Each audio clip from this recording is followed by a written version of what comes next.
The policy didn't fail, the enforcement did.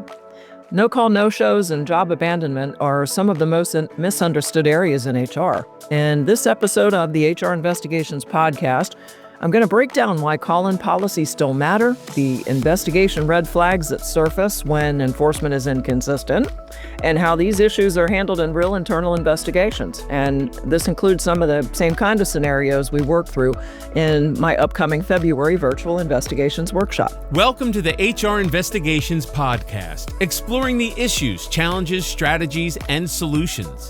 Sponsored by RPCHR and hosted by Natalie Ivey, an HR consultant, licensed PI, and author of the best-selling book, How to Conduct Internal Investigations, a practical guide for human resource professionals. And now, here's Natalie. Hey everyone, and welcome to today's episode. Before I get into the topic for today, which is call-in policies, no-shows, and job abandonment, I'd like to tie things into my last episode around attendance being the first red flag.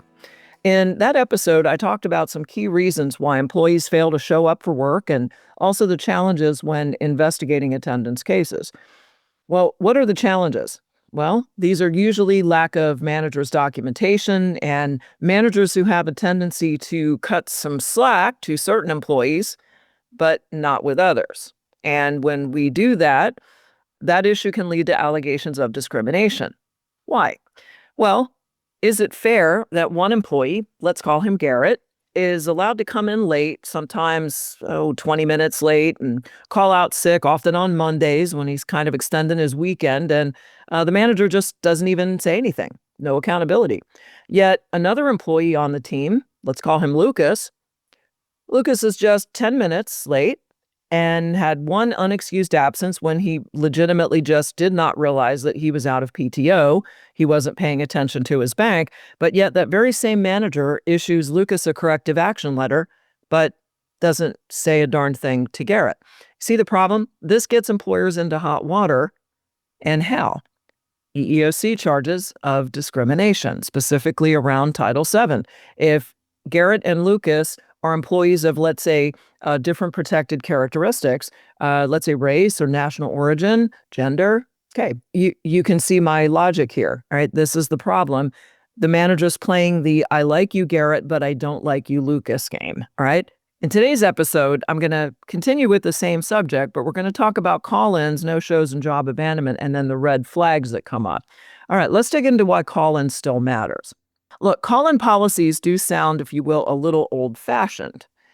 I mean, I remember early on in my career, before we had the internet and before we had mobile phones and smart devices that we have now, back in the old days, you had to call a supervisor. If you were not going to be reporting for your shift, you had to physically pick up the telephone and you had to have a verbal conversation with your supervisor and explain the reason why you couldn't come in. And your reason for not coming in needed to be that you were really ill, or, something like one of your children is sick or something of that nature. Calling off work just because you wanted the day off to go shoe shopping, or, the surf is up at the beach and you want to go surfing for the day. All right. That was certainly not something that was acceptable. Now, back in the day, did people fake it and fake that they were sick? Sure, all the time. I used to have an employee that he was notorious for calling off on Mondays because the 49ers were playing and he wanted to watch Monday Night Football. Look, it certainly was something that was an issue even back before we had all of the technology we have now. But you know what? Policies that are call-in policies really do exist for a reason. All right, so today what we're talking about are the call-in rules and no-shows, and specifically understanding the job abandonment. And look, I'll tell you, I've been around a bit, and in my experience, when these kinds of cases around attendance go sideways, it generally is not because there wasn't a policy in the employer's handbook. It really is because the management just simply wasn't following the policy consistently. All right, let's talk about why call-in really does still matter. All right, a phone call certainly creates real-time notice. There's some interaction there, and there also is a form of accountability. Texts and emails don't. All right, let's use this as an example here. Employee misses a few shifts and texts his coworker instead of actually calling a supervisor. Okay, well, management then treats this absence as a no-call, no-show and then moves forward and just separates the employee. Okay, said employee is frustrated and knows maybe he's getting close to being fired, and what he does is calls HR before the termination letter is actually delivered, and now there's an investigation. Or maybe there was an investigation launched right after the employee gets fired because legal wants to be thorough. And then when we do the investigation, it comes out that texting had really been informally accepted in the past, but nobody really corrected it. Nobody documented it. And now it's the enforcement, not really the attendance, that becomes the issue at hand. So what should have happened instead? Okay, the same day, the supervisor really should have contacted the employee and clearly stated something like this.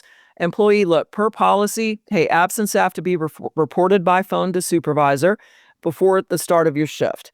And texting a coworker does not meet that requirement. And then within 24 hours, that correction should have been documented in writing, like an email, right? Or making some notation in your HRIS system if you have one of those software solution.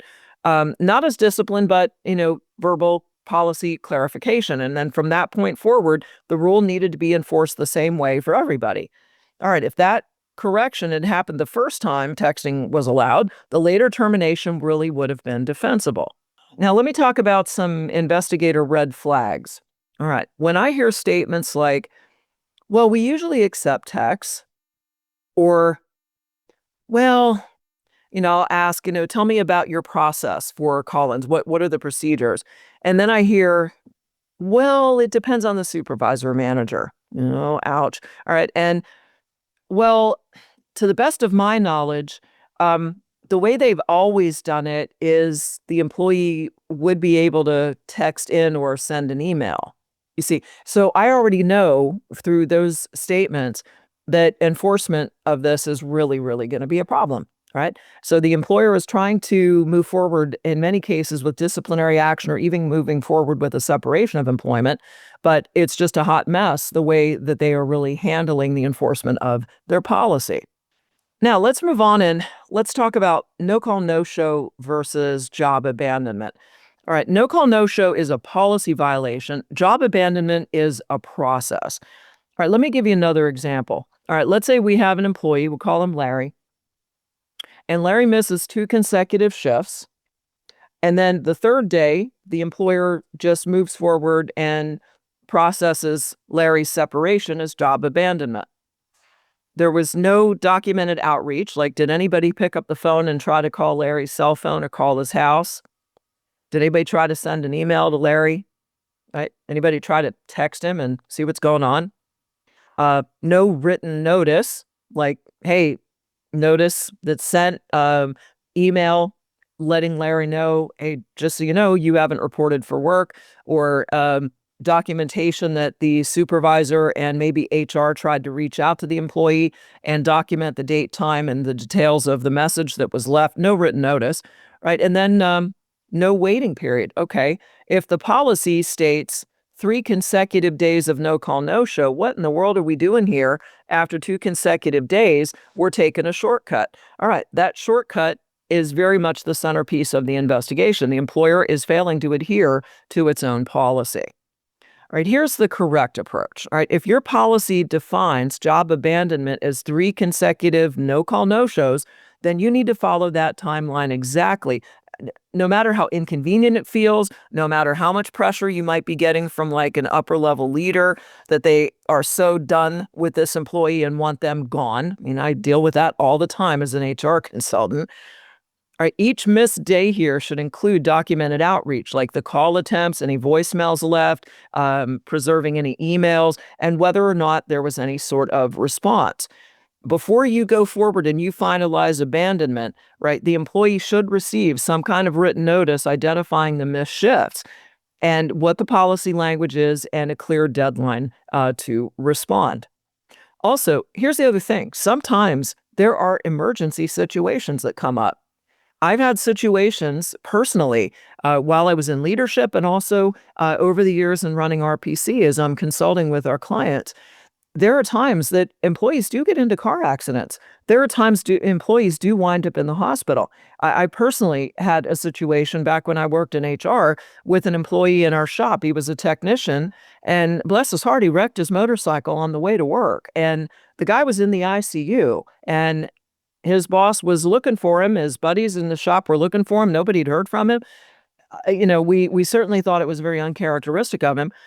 And lo and behold, we found out because we left a message on the emergency number that was in the personnel file. When you don't hear from someone, let's not immediately jump to a conclusion that someone is just blowing off work. These kind of things do happen. And unfortunately, he was really, really banged up pretty badly. All right. And luckily, the man didn't lose his job. He was on FMLA. He was immediately placed on leave and, so on and so forth. But look, job abandonment isn't something that you just make assumptions about. It's established through process. Okay, so the red flags in these kinds of cases include really labeling the abandonment too early, not doing any kind of outreach documentation where there's no notations made of the dates and times of trying to reach the employee. Also, the leadership confusion about how many days actually qualify as job abandonment. And then, going back or doing something crazy like retroactively even changing the separation reason. No, okay, because you realize, we better find something else that we want to fire Larry for instead of attendance. Okay, don't do that. Don't play games with that. That's the stuff that plaintiff's counsel loves to find in discovery. All right. Look, at that point, an investigation isn't going to be about attendance. It's going to be about the credibility of the management. All right, now let's go on and let's talk about the inconsistent enforcement a bit. All right, sometimes what we have are scenarios, particularly when investigating these attendance cases. We've got the same attendance policy, but we've got different supervisors that are interpreting that policy and very different outcomes. All right, in one investigation, there were 3 supervisors using the same call-in policy, but interpreting it in 3 different ways. One accepted text, another one required specifically phone calls to his mobile, and then, and the third one, he actually allowed an employee to simply notify anybody else on the team, literally even just telling a coworker. Wow, okay. So then later, when this employee actually gets fired for being a no-call, no-show, well, this employee produced examples of other people on the team who had never actually been disciplined for doing exactly the same thing that he did, right? This is a hot mess. So that inconsistency in really adhering to the policy and the way you enforce it, not the absences, that was the strongest evidence in the case. All right, so what should have been done to really handle this? Well, the policy really needs to clearly define who has to be contacted, how, what are the methods of communication, by when, is there a certain time frame before a shift starts, an hour, 2 hours, and then also what happens if the employee doesn't adhere to this policy. Also, supervisors, managers, they've got to be trained on the standard and they need to understand how to enforce the policy consistently. And if exceptions are allowed, well, they need to be documented, approved, and applied consistently. Okay, well, what would be an exception? All right, employee in a car accident, as I just said a moment ago, and maybe the call-in was several hours later because there was no way the employee could possibly have called in 2 hours before the shift. The employee was en route to work and wound up getting in a bad accident and had to be taken away by an ambulance and taken to the local hospital's ER. Okay, there are going to be some exceptions. And before you discipline or you terminate, HR really needs to look at prior enforcement to confirm that the policy, not a manager's kind of personal preference, plainly, I like you one employee, I don't like you the other, okay, and make sure that that was followed. And, for me, when I hear, in looking at, certain scenarios with our clients, if I'm consulting on a case or handling an actual attendance investigation, when I hear that supervisors are really just describing the policy differently, or the disciplinary action is really going to be depending on which of the managers are involved. All right, the policy really ceases in protecting that employer. Okay, so if your policy exists only on paper And it's like, theoretically, this is what we should be doing. Hey, that isn't going to protect you when it really matters most. When, you've moved forward, let's say, to separate an employee, and now you're going to be having to respond with a position statement to an EEOC charge. That's when it really matters most. Investigations rarely are going to fail because employees, didn't violate policy. They're going to fail because the employers were just not enforcing their own policy in their handbook consistently. Remember, policies don't fail investigations. It's the enforcement that does. Now, before we wrap up today, I want to share an opportunity for those of you who want to deepen your investigative skills, not just in attendance cases, but also with things like EEO cases. So my next 2-day virtual investigations workshop is coming up, and I'm super excited about it. First one of the year. It's coming up on February 17th and 18th. It will be from 11 a.m. to 5 o'clock Eastern Time. It is a 10 contact hour program.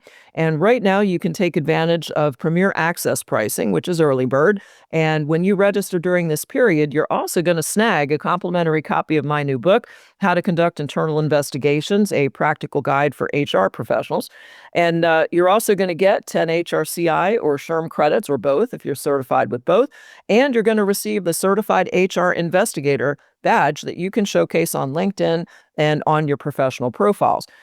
This workshop is filling up pretty quickly. I limit my space in my virtual workshops. Now, when I do in person, when I'm at a hotel, yes, I can have additional headcount. But when we're virtual, I really like to limit it so that we have enough opportunity for interaction and questions. So if your professional development is something on your task list kicking off here in Q1, you will find the registration link in the show notes for today's episode. Okay, so until next time, always remember, the best investigation is the one you don't have to do. See ya. Thanks for joining us today on the HR Investigations Podcast. Be sure to subscribe, like, and share the show with any colleagues who will benefit from our strategies and solutions. For free bonus resources, simply visit hr-investigations.com. And remember, if you'd like some help with improving your investigative skills, or if your organization is in need of an external investigator to help with the case, please get in touch with us. Thanks for listening, and we'll see you in the next episode.